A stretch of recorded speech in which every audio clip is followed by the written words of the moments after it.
we are intrinsically wired. There's so much science behind this too, that we are wired to care, we are wired to give. If we are so wired to give, there should never be like volunteer of the year award, right? Like what kind of a recognition is that? That's like you're saying, oh, you gave so much. Nature's already rewarded you. You've already got dopamine and endorphins and serotonin and oxytocin flowing through you the moment you are giving purely. Nature's already rewarding me. If nature's already rewarding me, I should want to do more of it, which is what science says. Why are we not able to mobilize based on this very core, simple, science-backed insight? Welcome to Purposeful Empathy, a show that is dedicated to amplifying the voices of people from across the globe who understand the world needs more empathy and are doing something about it. This season includes 25 incredible episodes devoted to the inner development goals. Based on the science of personal transformation, the IDG framework represents 23 skills needed for today's world. And of course, empathy is one of them. You won't want to miss a single episode, so hit the subscribe button now. Thanks for watching and enjoy the show. Welcome to a new episode of Purposeful Empathy. Today I'm joined by Nipun Mehta, a visionary leader and global change maker whose work is rooted in small acts of kindness and inner transformation. He is the founder of ServiceSpace, a global community operating at the intersection of technology, volunteerism, and gift culture. What started as an experiment with 4 friends in Silicon Valley has grown into a global ecosystem with over 1.5 million members and countless service-driven projects around the world.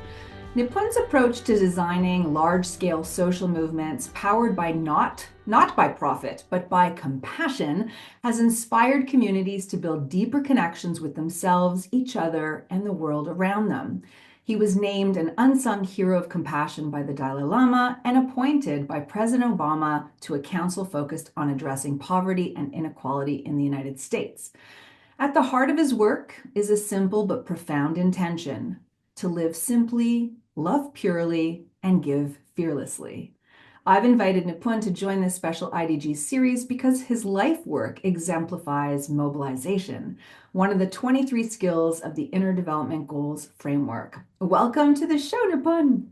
I am happy to be here, Anita. Thank you for having me, and thank you for doing the work you do in the world. It's so good to see you. I was saying to you before I hit record, the last time I saw you physically was on stage at the Inner Development Goals Conference last October in 2024. But the last time I saw you in person, like face to face, would have been maybe in 2011 when I met you for the first time in Berkeley. You introduced me to Karma Kitchen and Oh, had a yeah. meal together with Edwin Rutsch, the 4 of us, or I guess that would be 3 of us. And I thought that was such a novel concept back then. So I know we're going to talk about the gift economy. Maybe do you want to say a word or two about Karma Kitchen? Sure, yeah. It was such a epic times, good old days as I think about it. I'm not in Berkeley anymore, but yeah, we would take on a restaurant and the check at the end of the meal for everyone would read zero, not because it's free, but because someone before you paid for you and you are trusted to pay forward whatever you're moved to offer for people after you. And most people think like, oh my God, like you can't trust human beings. They're all selfish. And we said, well, if they are, then we'll shut down and, go try something else. But, for 7 years in that location, it kept going. It was a chain. We ran it once a week. It was like kind of like a pop-up restaurant, but it was so beautiful to see that generosity begets more generosity, that kindness begets more kindness. You just need to create the right container. If you have the right context, people respond to love with greater love. And I've always believed that, and I think we all intuitively, deep down, know it to be true. And Karma Kitchen was one of the many experiments that we have done over the years to try to, instead of just talking and saying, be kind or be loving or we are all related, don't be so polarized and don't be so angry. Instead of that, we just, proof in the pudding, right? Like create a strong enough context where people automatically start getting connected to each other and it regenerates. It kind of cycles out. So that was that experiment, but I think the principle underneath it is something that is very key for our times today. For sure. And I just, for what it's worth, share, I still have memories of that lunch. And I think there's something to knowing that it was gifted that makes the food taste better and the conversations even deeper. You know what I mean? There's something that it Oh, engenders. 100%. I mean, don't they have this research where if you give a child, I mean, this is kind of, I don't know if this is a good research or bad. You make of it what you want to, but if you tell a child like, here's carrots and salad that you have to eat, versus like you put it in a McDonald's wrapper, they're more likely to eat it. Because of the context that they have around that wrapper. So wrapping matters in everything we do, most certainly for food. Mm, And that wrapping is, is a context that we've all too often in the favor of content, we've stripped out the context in our society. And as a result, we become very transactional. And mhm. this just like, it's like, oh my God, like, how do I respond to a gift that I can't just immediately say thank you to back, right? Like I can't say, thank you. Like in India, in older cultures particularly, you see this that you don't say thank you as clearly as quickly as you would here. It's like you did this for me, thank you. No, I'm done. It's like, no, man, it was a chain of events that led this person to do something for you. You can't say thank you back. You can't like pay back. You can't finish yourself of that relationship. But what you can do is pay forward. And I think if we understood that, then I think if we feel that, the reason why you probably still remember it, and this is true of many people, there are people who come on their first dates. I remember one episode of somebody who did that, and then they got married, and for when the guy was proposing, he actually brought her to Karma Kitchen and proposed at Karma Kitchen, which was amazing.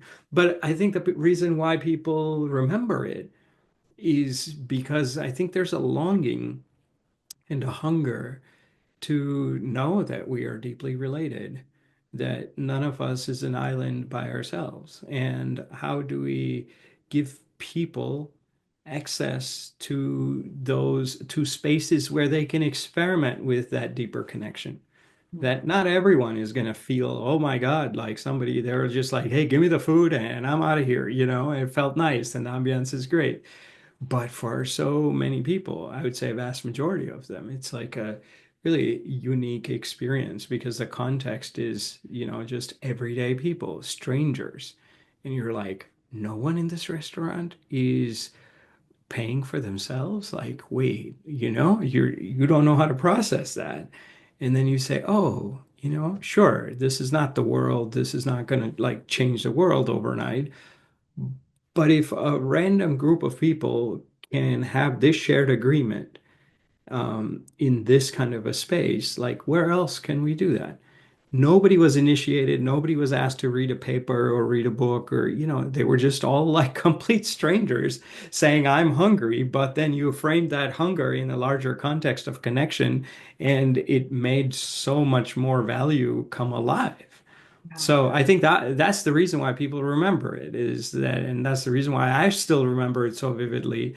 All my experiences there is because it was like this ignition. Mhm. Um, and that really is to the point of mobilization that I think if we think of, all too often we mobilize just with our ego's resources, with our human resources, with our cognitive resources. But there are so many other resources that are available. And a part of that inner development is to actually cultivate and be in harmony and cohere with those larger forces. Mhm. And the moment we do that, we really start to mobilize in a far deeper way than we would have without those resources. Yeah, So dare we say quantum way, even potentially, right? it's certainly nonlinear. So yeah, quantum and maybe even exponential beyond that. Who knows? Okay, we're on liftoff already, but I want to rewind for a second for those who don't know you. The bio is beautiful, but I actually want to share that in your mid-20s, you quit your job to become a full-time volunteer. And after being married for 6 months, you and your wife set off on a walking pilgrimage across India. And so I just want to, I want us to get to know a little bit more of your background and sort of some of the pivots that brought you to the set of values and ethos you live by and the work that you're trying to do in the world, just to contextualize that. Yeah, I would say, I was recently in Japan, and at a dinner table, this had come up, and I think it was quite emblematic. We were talking about these shifts, and I was thinking that if I had to rewind back, there were probably three major shifts. Um, I mean, there were probably many, but at a worldly level, maybe, or at a mundane manifest level, like in terms of very tangible material life level, I would say one big shift was when I quit my job. This was in my early 20s, and it was almost like, you say jump and the net will appear. And I didn't know anybody who had jumped in this way. And I just kind of knew that was for me. So that was one very dramatic thing. I was in the Silicon Valley. I got out at the right time. Everyone with my profile and my kind of connections, they were all doing startups. This is the gold rush. And it's like you got to be lucky to be, coming out with a computer science degree from UC Berkeley, living in the Silicon Valley with that network. You got to be really lucky. And then I think you have to be infinitely more lucky to be able to look at that and say, no, that's not my calling. That what's the end game there? And that success is I think I can play a more infinite game. I was called to a more infinite game than those finite games of, more money and more power and more influence. I was like, I want to play a much more infinite game, and I felt called to that. And so I never quite went that route of making money. I just had one job out of college in my third year of college, and I did that for a few years, and then I left, and I said I want to use the the sort of energy and the enthusiasm of the Silicon Valley sort of culture and all the people that I was embedded in. Um, I want to use that for a different purpose than greed. And so that's how ServiceSpace actually originally started by building websites for nonprofits with just volunteers. It was just four of us. So that I would say was like the first shift in that sense. It was scary. It's like, Your okay, parents. yeah, my parents, it's scary at multiple levels because it's the dominant paradigm thinking in your mind is this is like nuts. This is nuts. It's irresponsible. It's throwing away your potential, all these things. And fortunately, I think my inner calling was what ended up being a good radar for me. So that was great. My second big shift probably was 10 years after that.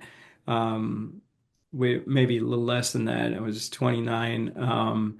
And my wife and I went on this walking pilgrimage. And like that was crazy because at that point, ServiceSpace was doing a lot of things, had a lot of influence, but you can have handcuffs and your handcuffs could be golden handcuffs or bronze handcuffs, right? Like, but they're still handcuffs. So I kind of was doing service work in the world. And it was, having its impact.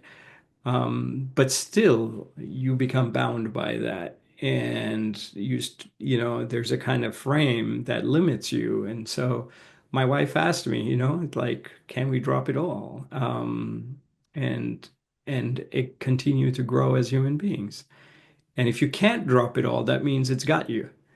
and and if it's got you in that way, then I mean, you might as well then just go back to a different, instead of a startup trying to raise money from VCs, if you're a nonprofit trying to, raise money from foundations, I mean, it's just maybe a shade different, but still mentally it's that same rat race. And so I was like, oh man, I think I do have to do this. And so my wife and I sold everything we had, put a few boxes of our valuables in my parents' house, went to the Gandhi ashram, and said, we're going to walk south. We're going to eat whatever food is offered and sleep wherever place is offered.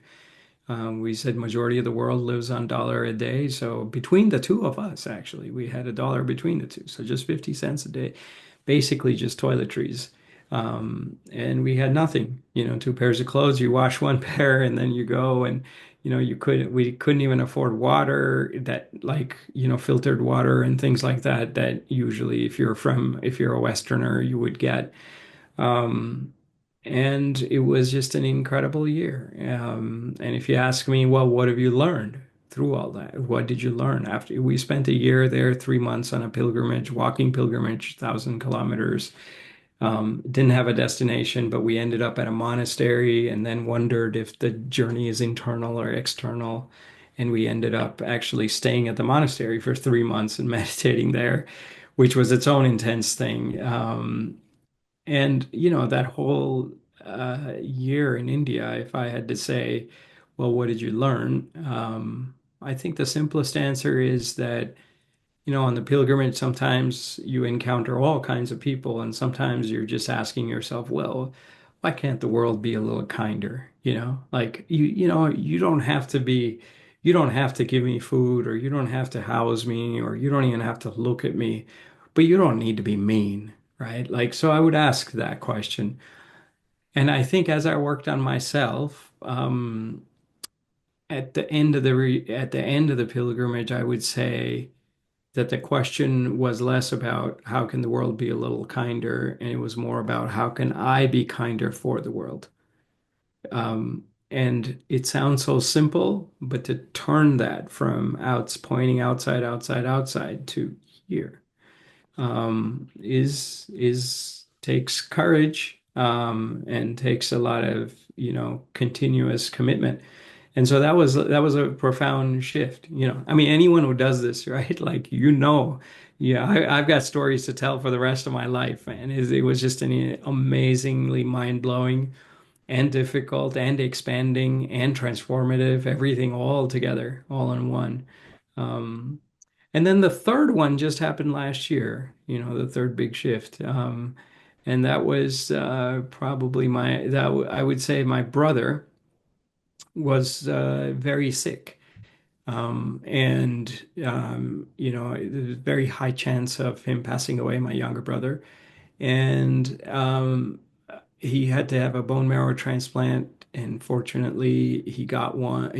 There was a donor match and he got one. But as he went through it, you can have a simple process. You can have a tough process, or you can be very far out on that end. And he ended up contracting like six different infections in that process, including two concurrent brain infections. I mean, it was just so for everything you have to like, you have to have these medicines and treatments, and then those treatments will have a reaction, and then you're like so you're doing these six things that you're working on, and then you're working on all the side effects of all of those treatments, and it's just like a real mumbo jumbo.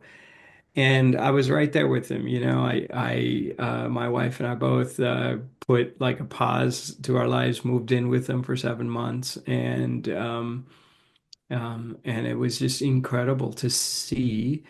He was a very unique person, but it was incredible to see where he even lost his short-term memory, and he didn't have his cognitive function intact, and yet he was incredibly kind and compassionate. He would like if I give him water, he doesn't know why he's in the hospital room, and yet like I'm part of his long-term memory, so he remembers me. And if I'm giving him, like, say, some water or some Gatorade, there were times where he couldn't have water, so he had to have like stuff with electrolytes. And I would give it to him, and a nurse walks into the room, and he would look at me and he's like, "Why don't you offer this to the nurse?" Mm. Like, he doesn't even know it's a nurse. He's saying, "Oh, this stranger that walked in, who the heck knows what they want?" And he is saying that, and he's like, "Okay, you're giving me Gatorade." He doesn't have a mental framework around it, yet he's like, "Share, give." So, as you're saying this, I'm thinking, okay, certainly we want to acknowledge how special your brother is, and I'm so grateful that he's better. I'm assuming he's better. Yeah, he is. He is. That's great news. But I'm also hearing from you that core nature, like our core nature is Yeah. that. Yes, exactly. And that's where, so you're compassionate without concept. Like, so we tend to think that, oh, how can I learn compassion? And when we say learn, we say, okay, well, tell me a few things to memorize and give me the scientific understanding. And I have a cognitive understanding of, oh, yeah, this is good for me. And that's why I'm going to do it. And I think there's some, habit change that can come at that level. But I think the deepest, most profound transformations are not a function of your willpower alone. And I think they connect us most deeply to this. And the hospital staff, granted, my brother is a very unique person. Like the hospital staff, they would have these sitters that are there for 24 hours during certain peak moments. And they're there because most people get violent, because they're not in their element. They have no idea what's going on, and they're just like, "Get me out." My brother was the exact opposite. Forget violence. He was totally there. He was engaging with everybody. He was kind, unconditionally kind. He was kind without any convoluted concepts or without any concepts whatsoever, even. He's just like, "Oh, another human being, fantastic. Another opportunity to be loving and kind." And to see that was, one of the greatest. I mean, I knew it and I know it, like, and I believe it, and I've lived like that with for most of my life. But to see it in this extreme situation, and unflappably so, it wasn't like he had a good Monday and he happened to be, it's like, man, he is like that through and through. And if one person is like that, then it sort of changes your whole hypothesis. So even to see just one person like that, it's possible. And I've seen it and I can't unsee it. And so it just, probably did some kind of a quantum shift in my consciousness, and just gave me deep faith in what it means to be human. Hmm. So that's a mouthful here. Are you sure you wanted so much context? That was amazing to get to know you. We're hooked. Okay, listeners and viewers, attache ta tuque in French, we say, hold on to your little hat, all right? We're going on a roller coaster. So, you are a designer of social movements rooted in small acts of service and powered by micro moments of inner transformation. What does that mean? That's what your website says. Yeah. I mean, I think the micro moments of inner transformation is what I'm saying. In all these stories, it's present there, right? Mhm. But I think so how do we move internally from me to we? So that I'm not just an island, that I didn't just decide to do this solely based on my own capacities, that it takes a whole village. And there's a lot of science behind all of this now Mhm. that tells us that, man, everything that we're doing is influenced by, what you did a second ago, what you did an hour ago, what you did a day ago, month ago, generations ago also affects what you are doing now. So I think there's that one shift internally. But where we are called to creativity is to see how we can connect that to outer systems and outer change and outer organizing and outer mobilization. And I think all too often we tend to forget that, or we tend to undermine its power. Um, and we resort to very what I think of as very sort of cheaper resources. like money, power, fame, all these extrinsic motivators. There's nothing wrong with them. They are good for achieving narrow margin goals, like these short-term goals, and to do it efficiently and to do it super fast. But they are optimized for transaction. Mm. And so we need to couple that and marry that with relationships, which are much more multidimensional. And so how do we start to think in those broader margin goals? If we're just using the tools for narrow margin goals that are optimized for narrow margin goals, we will lose out on that. And that's what we see as a culture, as a community. Loneliness super low, polarization very high, trust falls down, inequity, inequality so rampant everywhere, all over the world. And I think that's because we've just been optimizing for narrow, narrow, narrow. So how do we start to think of more broad?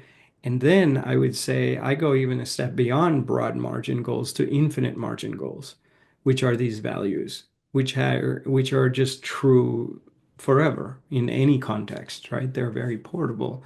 And so I think the creativity lies in like this inner transformation, connecting it to the outer goals, but not just outer goals and outer impact, but outer impact in the narrow frame, in the broad frame, and in the infinite frame. Mm.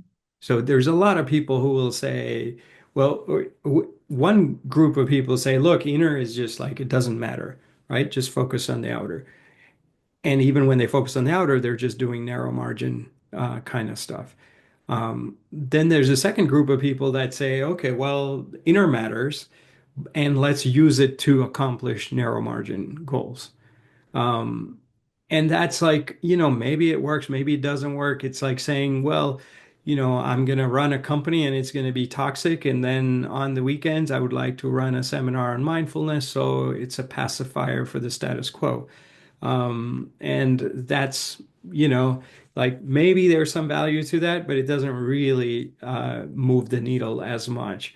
And then a lot of people look at that and say, look, yeah, mindfulness and all that, that's great, like meditation, focusing on your breath, all of that, but like it's not really solving anything. And so that's that second camp. And then there's the third camp, and I would say the fourth camp. The third camp would be that not only are you connecting the inner to say, well, it's relevant to some degree for narrow margin goals, but actually it redefines your goals in a much bigger way, that it redefines your goals to go way out to the broader margin goals. And then there's that fourth camp that say it's not just the broad margin goals of community, it's actually to go even beyond that, to infinite margin goals. And so if you can draw a through line from inside to outside with the narrow goals, then the broader goals, and then the infinite goals, then I think you've really found something very substantial. And I think this is a call to our creativity. So if a business person just comes and asks and says, "Well, what am I going to get with relationships?" Like, yeah, yeah, that's just basically somebody who's really addicted to narrow margin goals. And you're like, well, how is that working out for you? I mean, it's a disaster, right? If all the people who are just doing narrow margin stuff, they all come together, you kind of have the world that we have today, right? We're just in a logjam, like you're stuck on all sides. So it's like, okay, that doesn't work. So what do we change? And we say, well, just bringing in the inner doesn't quite work too, because then you're co-opting it, in a way that's doesn't really unleash its deepest potential. Mm. The purpose of meditation isn't so you can be calm while other people keep extracting, right? That's not the purpose of meditation. That's a very temporary kind of a band-aid solution. If you're super overwhelmed by oppression at your workplace, you need meditation. It can help, sure, yeah, I'm all for it. But at some point, you have to ask, why, what are these larger arcs? And you have to ask, like, is transaction the only way we can actually do stuff together? So when we think of mobilization, I would say, like we have to think in a much broader way. And if we do, then I think the inner work and inner transformation is actually very fundamental to creating this kind of mobilization. Okay, so let's build on this because what I think you're saying is very exciting. I mean, you're certainly speaking to the converted and the choir over here. I wonder if there are other people who haven't made the switch who are like, but what is he talking about? Like maybe we need to also put on our engineering hat and try to explain what you're talking about without it sounding like it's faith-based or woo-woo, because to some ears, I think that's Sure. what it sounds like, right? So let me start with this. The IDG framework defines mobilization as skills in inspiring and mobilizing others to engage in shared purposes, right? So I want to know how that resonates with you, what you might like to add, but how are we going to mobilize the world to make these shifts? Yeah. And I think the challenge with that is that when you say to a shared purpose, you have to get clarity on what that shared purpose is. And the kind of shared purpose that we're talking about actually makes a huge difference in terms of the toolkit you use to accomplish those shared purposes. So I don't think it's enough to just say, let's use these inner resources to accomplish shared purposes. Because if we have a shared purpose of profit and say, how am I going to use inner resources to create more profit in the world? That's not really going to work out. So I think that needs a lot more nuance. But I would say that like so tangibly, right? So what do we do? What's the core problem at a level of external mobilization? The core problem is it's extremely transactional and fractured. So if I say I have a cause, everybody has a cause. And I would like to mobilize as many people as I can around it because what I believe in is just so amazing and everyone else is missing out on it. And I'm going to be the next Steve Jobs with the iPad. Like nobody saw it coming and I've got it. And so you say, fine, okay, you might have something, maybe not. But okay, let's say you do. Then what do you do? What do you do? Well, I want a bigger microphone. I want more money so I can hire more people so they can go out and start spreading the message. And there's something problematic about that because it's using that same logic that created the problem in the first place, right? So Audre Lorde was African American feminist. She had this beautiful and provocative quote. She says, "The master's tools will never dismantle the master's house." And so you say, well, what are these tools? And in these extrinsic motivators like money and power and influence. So if you take that away, and I say, well, how are you going to go create your social change without any of those resources?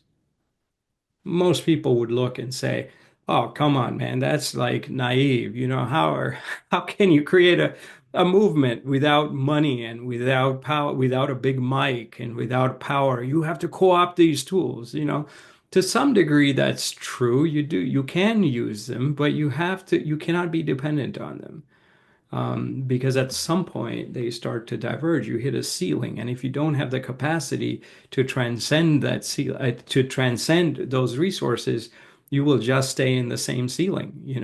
So you say, well, how would I do it then? And you say, well, how do you move people? How do you mobilize? Like, how do you mobilize action?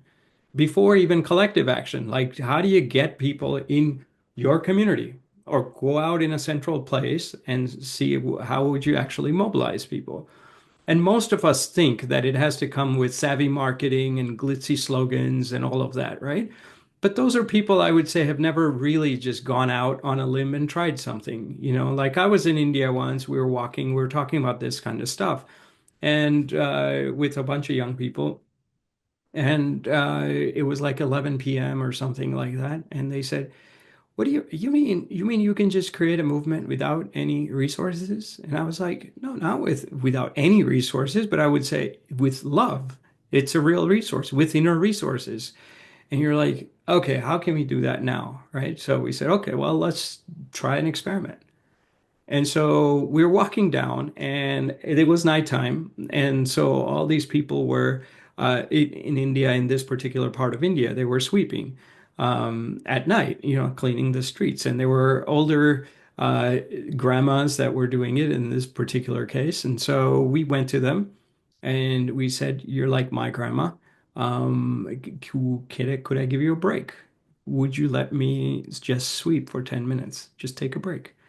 And they find, initially they were like, "What? Who are you guys? Is this a joke?" And then they saw we were sincere. So one of them gave it, then two and three and four. Like now a whole bunch of us are just sweeping, right? And then somebody else decided to go and get him some lemonade from some nearby place, and they're sipping lemonade, and we're just like, we're just giving you a 10-minute break.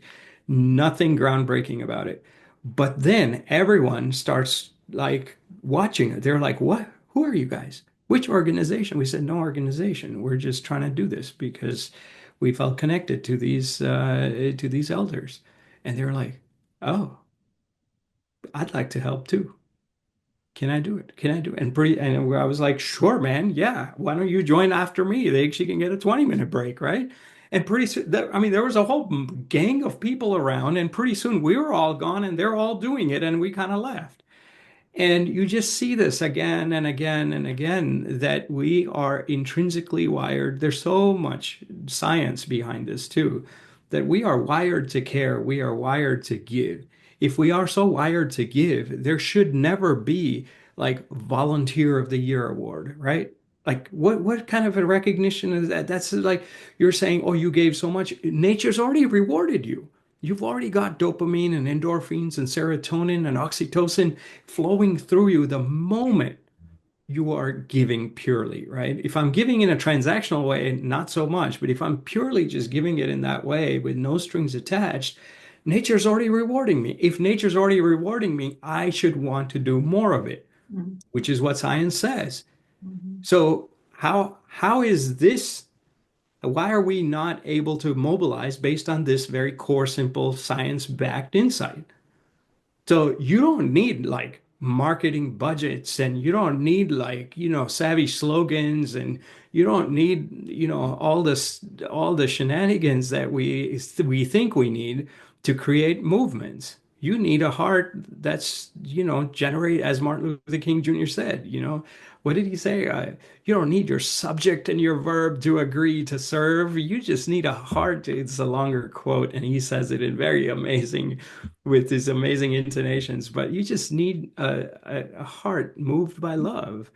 And if you have that, then not only are you rewarded by nature, but it's contagious. And so you say, well, how do we start to, okay, it works in spontaneous things. How do I create a sustained movement, right? ServiceSpace has been doing this for 25 years. What's the, what's the magic? And what you have to understand is each one of these, right? Like, let's just take money, power, and influence. Instead of financial capital, which is optimized for transaction, we have to start to lean into multiple forms of wealth. What are these different forms of wealth and how do they regenerate? Money is a zero-sum game, right? It's actually a degenerative resource, in fact. That if the more you look, if I have like five apples and I give you three, I have three less, right? This is how material things work. But not all forms of wealth operate in this way. If I smile, I want to smile more. If I hug, I want to hug more. And so you say, well, how do we start to create a portfolio of multiple forms of wealth? Money is one form of wealth. Time is another form of wealth. Attention is another form of wealth. Stories is another form of wealth. Technology is another form. So you have millions of forms of wealth. And with money, we have created such a story, and we have so many markets that bring all this together. But we have to learn concretely to build with a portfolio of multiple forms of wealth. So we really need to get, so that's like, that's the money part. Then you have, you have fame, influence. And you say, well, I'd like to reach the maximum number of eyeballs. My YouTube thing should hit 1 million views. I mean, even if it does hit 1 million views on YouTube, like you're getting nothing out of it. It was actually the middleman that gets something out of it. If you talk to, and I know lots of people who are influencers in that category, it just like you just have to, it's its own kind of game. And so you say, well, broadcasting is helpful, gets the word out, right? We're on a podcast right now. Yeah, it does. There's some value to that, but it can't just, it's just like money has its value, but it can't just be that. You have to balance the portfolio. Similarly, with broadcast, you can't just be doing broadcasting. You also have to learn deep casting. Right? And you say, whoa, what's deep casting? Deep casting is me paying toll for the person behind me. And that person, even though I don't know them, I have no connection to them, they're not following me on Instagram, they will be moved by love. And you know that by nature's propensity, they will carry that love forward, right? That not in 100% of the cases, but in so many cases, that is heart to heart to heart to heart is deep casting. But it doesn't work if you want to try to take ownership of it and say, oh, yay, I reached 1 million people today. Well, fantastic. Like, but you can say that I did an act of kindness and that's backed by nature. And that act of kind, I've done 1 million acts of kindness in my life, or whatever, maybe 1 million is too much. I've done 1,000 acts of kindness in my life, and those 1,000 are going to reach who all the people that are been touched by it, and that's a ripple that's going to be nature funded and is going to keep on going. Like my mom gave me birth, and I never was able to say, hey, thank you, here's whatever, $1,000 for it. No, you can't pay back. Like it's a gift that keeps on giving, right? And you say, how can I operate and ignite a deep casting network? And the more transactional I am, the less deep casting potential I have. So the kind of capital you use determines whether you actually have latitude on this spectrum of broadcast and deep cast. Because if you're just using money, you have very little latitude. You're stuck broadcasting because all those people will be like, how many have you reached? How far has this gone? What's the impact? What are you measuring? All of that versus a lemonade stand. I don't know. That kid doesn't know what, like, oh, how many people? Okay, yeah, I served 10 people. Like, I don't know. What is the impact of that? You can say, well, that's nothing. Well, really? I don't think that's true at all. I think that if you smile at somebody, you're doing something profound and you might have given them courage. You might have given them a little joy. And that joy doesn't just dissipate. I would say the Coca-Cola can that you give to somebody, the dopamine high that you might feel from that, that dissipates, even though you might be able to, increase your shareholder value.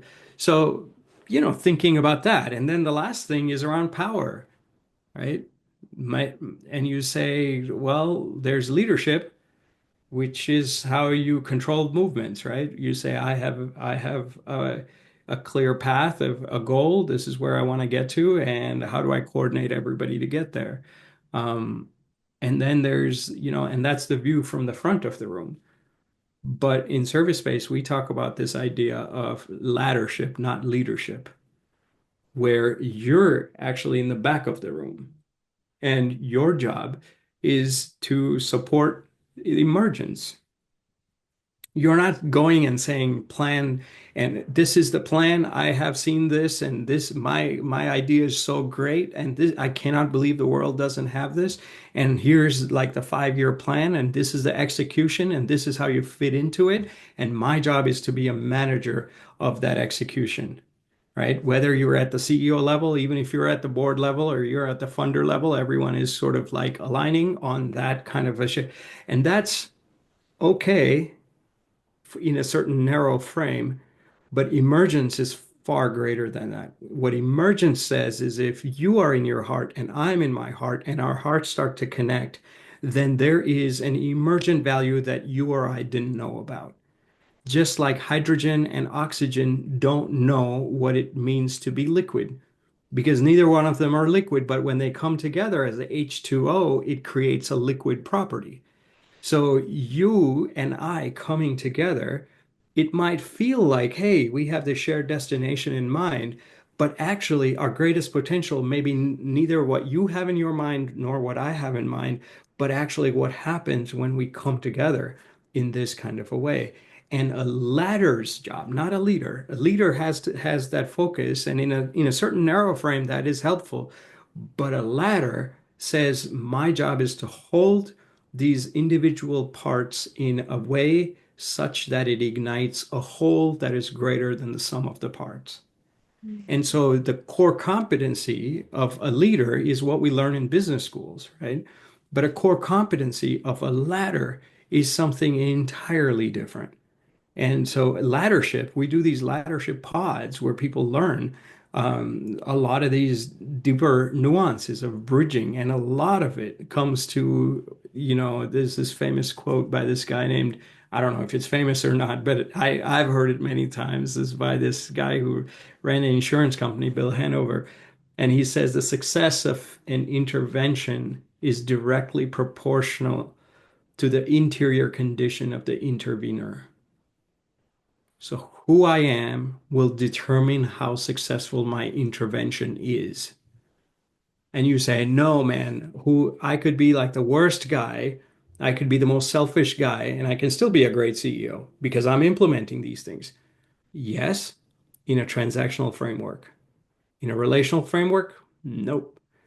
So if you don't have the inner resources, again, you are just gonna the only place where you can succeed is in a transactional framework where everyone is doing all the things they need to do so they can have money, so they can be further transactional at the store and at the farm and with all their loved ones, right? So that's the only way I can do it. But in a relational framework, who you are actually determines that your capacity to create, the depth or the success of that intervention will be totally dependent on who you are, as in terms of the inner resources you can tap into. And you see that in leadership. So leadership is about going to a predestined sort of outcome. Leadership is about an emergent outcome. So you look at these concrete things and you say, how do we mobilize? You've got a great toolkit now, and you say, okay, how will I mobilize with multiple forms of capital that might include some money, but doesn't, not fully there? How do you mobilize with not just broadcasting, but also deep casting? How do you mobilize with not just like, you know, fixated outcomes and leadership, plan and execute, but more of the searching and amplifying approach of laddership, which ignites an emergent field? Um, Oh, that's so good. So I want to ask this follow-up question about laddership. So ladder, Ladder, right? Ladder, yeah. yeah, Okay. To amplify and to elevate and all that. Yeah, I get the metaphor. If you and I are like that gentleman's quote, right, where the inner me and the inner you comes into contact on this podcast, so now we're having a conversation. yeah. What is how does the laddership manifest through us in this moment, for example, like one way, just to understand that practically speaking? So if I'm transactional in this, I would say, okay, Anita, you and I have come in. My time is valued in XYZ way. What's the impact of this? Right? Like, what do I get? What do you get? Okay. That's a very shallow question. A deeper question might be, well, we can be related. And when we are related in this way, all kinds of things could happen, like adjacent possibilities that we haven't thought of, right? Like you've written this amazing book called Purposeful Empathy. And so I say, oh, maybe I can find a way to support that in a way that's unrelated to any of our conversation. Or you can like say, hey, I know about that plant because I grew up with plants, and you did. So you don't know, and that's great. All right. But then there's an even deeper way to look at this and say that actually there's the things that I think I need help in and the things that you think you need help in is still a very narrow frame.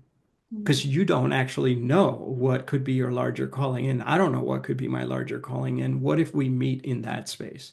So instead of just meeting with the known and the unknown, we actually have to meet with the spirit of the unknowable.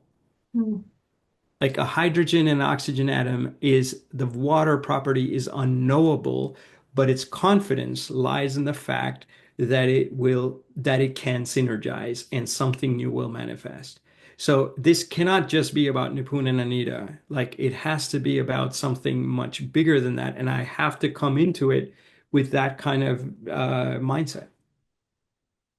So even if you have an intention or I have an intention about like how we want to be present and share anything that we've learned to an audience that might be listening, we really don't have to even be married to intentions because if we're really there engaging in this conversation, having a deep conversation about things that matter to both of us, who knows how the message will land for someone and how like I've seen this is the sign you've been looking for. I've seen that once in a while, right? Like who knows if something you said was heard at precisely the moment it needed to be heard to catalyze something. Yeah. Could Yeah, be among the many totally. ways the Totally. hydrogen will show up, or what's the science around that? I can't Yeah, yeah, remember. yeah, yeah. Yeah, exactly. Well, and the thing is that you will never even know. You may Right, not even know right. that what that ripple effect is. And so if your confidence lies in you capturing the fruits from like the harvest from the seeds that you have planted, you're Yeah, playing a very narrow game. right. It means, it's like, but can I plant seeds and not even see the fruition of a tree and still keep planting seeds? Mm, Are you capable of doing that? Are wow. you capable of loving without any agenda, without any immediate feedback loop? And my hypothesis is we are, but we have to start to create movements with that in mind. And to do that, we have to compost the dominant paradigm sorts of things, that we've spoken about, the resources, Mhm. but that cannot be the front and center. Sure. You cannot start off as a lemonade. I always say that, I feel like I'm still running a lemonade stand 25 years later. Mhm. I don't know the impact. Like you asked me, like I really don't have, I could tell you I've done a few things, but like I don't know how many people has it changed? No idea, like I mean, and anyone who comes and asks me, Nipun, why don't you write about this? I'm like, well, why don't you just give me a hug? Or Yeah. even the other way, like somebody who comes and says, "Oh, what do you need?" Like they want to give you a large amount of money, and I said, "I really don't know what I need," because sometimes having a lack can actually be an incredible ignition for emergence. And I experience this all the time on our walking pilgrimage, right? You're like, okay, if somebody just gave me $1 million and said you can just have a hotel everywhere, you go. I mean, yeah, that wouldn't quite do what I needed to do. And so you don't know. And so as an organization, can you look at that person who might be giving you $1 million and and they are saying, "What do you need?" And you look at them and you say, "I have no idea what I need, but what in this moment, why don't we just be related? I'll give you a hug." Yeah. Love that. That's it. Nipun, do you have time for two more questions? Yeah, go for it. Great. In February of this year, so 2025, you wrote a piece about weaving the sacred into the fabric of AI. It kind of caught my attention. And the quote is, many moons ago, Gandhi identified a crucial design shift that would upgrade human progress, multiplication of wants to fulfillment of needs. Tell me more.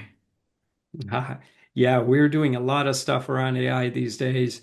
And I think, if we look deeply at all our apps, it like if they're just narrow margin optimization, right? Like, so fundamentally, if we are refreshing our phones, and the reason why I do it 2,600 times a day is because it gives me a dopamine high. Mhm. So it's like a cheap thrill. Mm, And if that's the only algorithm, it's the only way in which I sustain my whole infrastructure of delivering value to you through this app or through this technology, is through that kind of a cheapening and deadening and numbing of the human experience, then I don't think that's the best we can do, you know? So I think that we have to start to think from a totally different like baseline. And it is that for my work, for my app, for my technology, for my solutions to sustain and regenerate, can can they not just have this heuristic of multiplying the wants, but actually to actually reduce the wants. And so you say, well, if my user, if I try to get them, instead of like trying to get viral and like hook them, right? If I actually try to reduce them, then I won't win. Well, you may not win in the game you thought you were out to win, but you might win at a much bigger game. mm, And that's the scary part. I think that's the question we have to ask. And if you look at the story of technology, I'm a technologist, it's a story of unintended consequences. mm, So nobody says, oh, well, yeah, I didn't really, I intended to create all this polarization. No, nobody says that. It's like it was just an unintended consequence. And that's the sad truth of so much of progress that we have today, is that in the name of building a bridge, we burn three other bridges. mm, And you say, well, what's the problem here? What's the core? And Gandhi's insight there was, I think, very penetrating. He says, you have to go from multiplication of wants to fulfillment of needs. And I think the creative question for us is, how does that insight connect with AI? mm, mm, So if Gandhi was designing AI, if Gandhi was creating these solutions, leveraging technology, and he actually wanted you to be less on the hamster wheel of multiplication of wants, what would he design and how would he design it? And how much of the traditional dominant paradigm resources would he use and compost?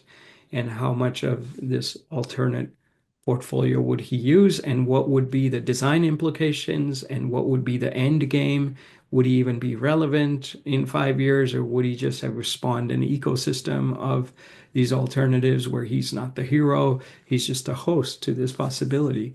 So all of that, right? I think it's a very interesting question, and I think we are at the, early stages of AI. I think it's something that's going to shift every sector of society, and it has the potential to do something really radical and really different in a pro-social way.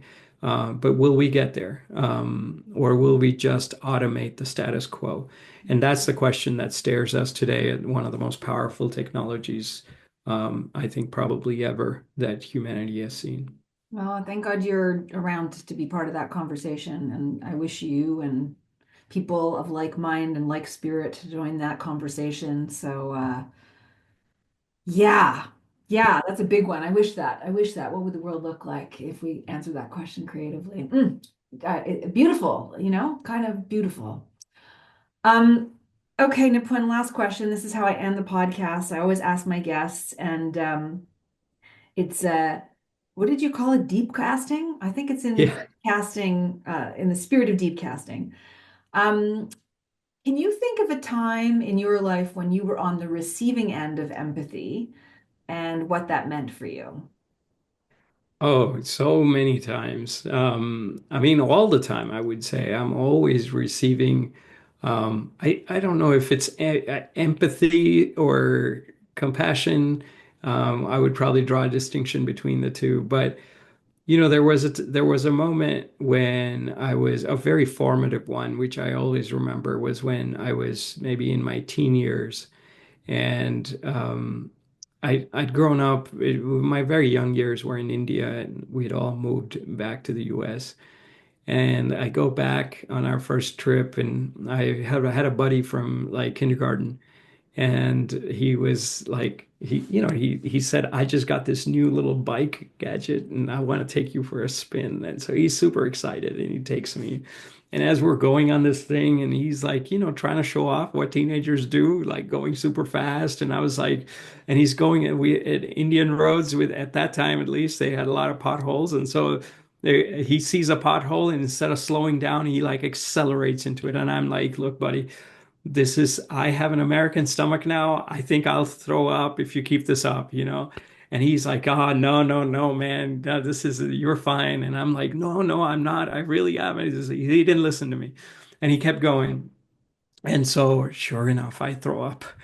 So here are these two young teenagers looking very confused on the side of the road because no mom there, right? Like, so now have fun. Like, what are you supposed to do? I didn't know what I was going to do. He didn't know. And we were like, okay. And just then, this guy stops and he's on a bicycle. He sees us. He probably sees our confusion. And he has a little bag. And from his bag, he takes out a small little lemon. And he goes to a nearby stall and he cuts the lemon in half and he gives it to me, as if to say, look, you suck on this and it'll like, the citrus will make you feel better. And it did. But the most remarkable thing about it was that he just left after that. He didn't say, this is my name. He didn't say, this is my contact information. Let's stay in touch. Nothing. He didn't even tell me you should pay it forward. He just did his deed, and that's it. And I remember that because it inspired me that I want to leave without a trace, that I want to do all this, whatever I do, give my lemons. And there are people I have met and I have stayed with for whom even one lemon would be a big deal. And so the fact that he only gave me half and he kept the other half, maybe he needed that lemon. He gave me half of what he needed, half of what he had. And yet, no fanfare about it.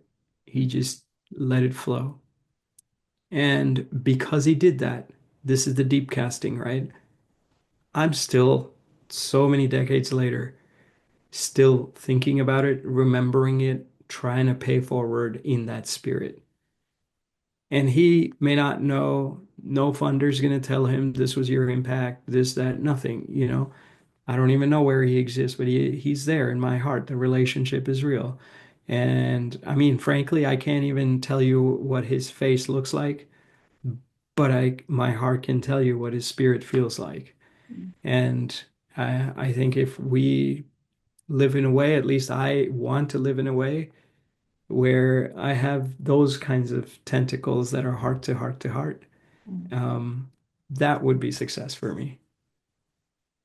I love that story. And the reason I love this question so much is I never know what I'm going to hear. Did not expect the lemons and the bicycle, you and your buddy in India and the potholes. But the question inevitably engenders a memory that has left an imprint on somebody. And that little act of empathy has stayed with you. And I know now that I hang up, I'm going to go have spaghetti dinner with my family and I'm going to share that story and I'm going to be so present in a different way for my daughters and my husband's story of what their day was like as a result. And I keep saying it, like all of us just can turn up the volume of empathy in our lives. I hope these stories, like at the end, this story that you're sharing, even though it's a sour fruit, I hope it leaves this lingering sweet taste to go out and just do something kind for someone. So thank you, Nipun.